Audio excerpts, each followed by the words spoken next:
Hello class 12th. Today we will study about embryogenesis, भ्रूणोद्भव। भ्रूणोद्भव मतलब भ्रूण का उद्भव होना, भ्रूण का विकास होना। भ्रूण का विकास कैसे होता है? आप ये जानते हैं कि जब मादा युग्मक और नर युग्मक दोनों आपस में मिल जाते हैं, मेल गेमिट और एंड फीमेल गेमिट जो है दोनों में आपस में मिल जाते हैं, तो जायगोट बन जाता है।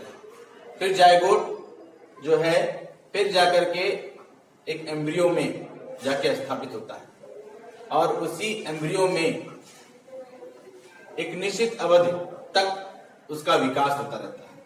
इस प्रकार उस स्थान को हम भ्रूण कहते हैं। जहां पर उस युग्मनज का विकास होता है उस स्थान को हम भ्रूण कहते हैं, एम्ब्रियो कहते हैं। और एक निश्चित समय के अंदर उस भ्रूण का विकास होता रहता है, मतलब युग्मनज का विकास होता है, उसी प्रकार भ्रूण का भी विकास होता है।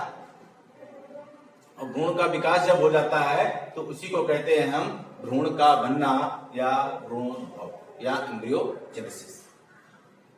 We know about when male gamete and female gamete meets each other, then they formed a zygote, and a zygote replaced in a place which is called embryo. After some time, the zygote develops into bigger, as well as embryo also developed bigger. This is called embryogenesis. The cell is divided into the method of mitosis, and then embryo is developed in a whole cell. इस प्रकार जब जो कोशिकाएं होती हैं वो समसूत्री विभाजन के माध्यम से वो विभाजित होती रहती हैं और विभाजन होने के पश्चात उनकी जो अवस्था होती है बदलती रहती है और एक समय ऐसा आता है जब वो पूर्ण भ्रूण का स्थान लेते हैं। अब इसके बाद है आपका ओविपारस एंड विविपारस। ओविपारस मतलब होता है अंडप्रजक। अंडप्रजक का मतलब अंडे देने वाले, जिन्हें अंडज आपने पढ़ा है हाई स्कूल में और इंटर फर्स्ट ईयर में पढ़ा है आपने। अंडप्रजक मतलब अंडे देने वाले। ऐसे जंतु जो अंडे देते हैं, ऐसे जंतु जो अंडे देते हैं उनको ओविपारस कहते हैं, अंडप्रजक कहते हैं या अंडज कहते हैं। और विविपारस ये सजीव प्रजक है, मतलब ये बच्चे पैदा करते हैं, इनको हम जरायुज कहते हैं। The animals which produce the new individual by an egg, they are called oviparous, and the organism which gives the new individual in its own kind, they are called viviparous or सजीव प्रजक या जरायुज।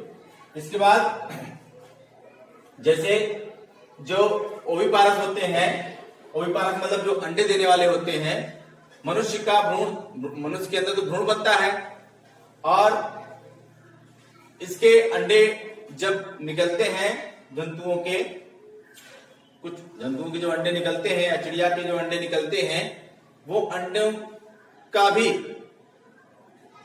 एक सीमित समय होता है उनमें से बच्चों का बाहर निकलना। इसीलिए उनके अंडे के ऊपर एक प्रकार का आवरण होता है जिसे हम कैल्कारस सेल कहते हैं। ये एक प्रकार का कैल्शियम युक्त कवच होता है जो उनके अंदर जो बच्चे होते हैं, जो उनका भ्रूण होता है, वो विकसित होने के लिए उसके ऊपर कैल्कारस सेल कैल्शियम युक्त कवच होता है। In oviparous animals like reptiles and birds, the fertilised egg covered by calcareous shell. Calcareous मतलब कैल्शियम युक्त कवच। After fertilisation they give a new individuals. इसके बाद फर्टिलाइजेशन के बाद जो है जब पूरा वो भ्रूण जो है डेवलप हो जाता है, उसके बाद एक नया बच्चा जो है उनके ही समान उत्पन्न हो जाता। इसके बाद है फल। अंडाशय, जो फल लगने वाले पौधे हैं उनमें पहले अंडाशय बनता। कल हमने बताया था कि पुंकेसर पर लगे हुए परागकण हवा के माध्यम से या किसी माध्यम से वो मादा पुष्प के वर्तिका को पहुंच जाते हैं। वर्तिका से होते हुए फिर अंडाशय में पहुंच जाते हैं। अंडाशय में मेल और फीमेल दोनों गैमेट का जो है मिलन हो जाता है और दोनों फर्टिलाइज हो जाते हैं। अंडाशय में वो जाइगोट बना लेते हैं। इसके बाद वो अंडाशय पूर्ण डेवलप होकर के फ्रूट बन जाता है, फल बन जाता है और फल बनने के बाद फिर वह फल जो है फल वृत्ति बना लेती है। फिर वो एक सीड बन जाता है। फिर सीड का डिस्पर्सल होता है, मतलब एक बीज बन जाता है। बीज बनने के बाद उस बीज का अंकुरण होता है। अंकुरण होने के बाद उसका फैलाव होता है, तो बिखर जाते हैं। इसके बाद एक नया जीव जो है, एक नया पौधा जो है उससे लग जाता है। इस प्रकार ये आपका लेसन आज समाप्त हुआ। अब इसमें क्वेश्चन आंसर है जो आपको दिए जा चुके हैं। आप उनको फेयर कॉपी में सुंदर सुंदर अक्षरों में बढ़िया चित्र बना करके उसको करेंगे। ये आपकी कॉपी विद्यालय खुलने पर चेक कीजिए।